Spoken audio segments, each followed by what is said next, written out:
చంద్రబాబును పొగడండి. వృద్ధాప్యాన్ని సైతం లెక్క చేయకుండా వరద బాధిత ప్రాంతాల్లో పర్యటిస్తున్న ముఖ్యమంత్రి చంద్రబాబు నాయుడుని తిట్టొద్దని పొగడాలని ఉప ముఖ్యమంత్రి పవన్ కళ్యాణ్ కోరారు. ఇవాళ ఆయన మీడియాతో మాట్లాడుతూ వరద పరిస్థితులపై వివరించారు.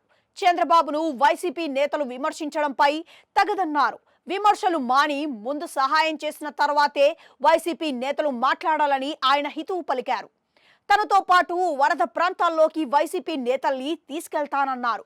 అప్పుడు ఇబ్బందులు ఏంటనేవి వాళ్లకు అర్థమవుతాయని ఆయన చెప్పుకొచ్చారు. విపత్తు అనేది అందరి సమస్యగా భావించి విమర్శలు చేయొద్దని ఆయన విన్నపించారు. తాను వెళితే సహాయక చర్యలకు ఆటంకమని అధికారులు చెప్పడం వల్లే వెళ్లలేదని మరోసారి ఆయన స్పష్టతనిచ్చారు. రాష్ట్ర ప్రభుత్వాన్ని తిట్టడం చాలా తేలికని ఆయన అన్నారు.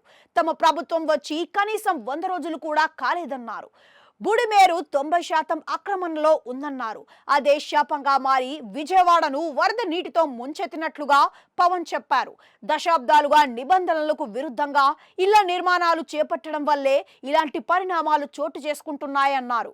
దాదాపుగా 96 కోట్ల రూపాయల రోడ్లు, డ్రైనేజీలు బాగు చేసేందుకే నిధులు కావాలని ఆయన చెప్పుకొచ్చారు.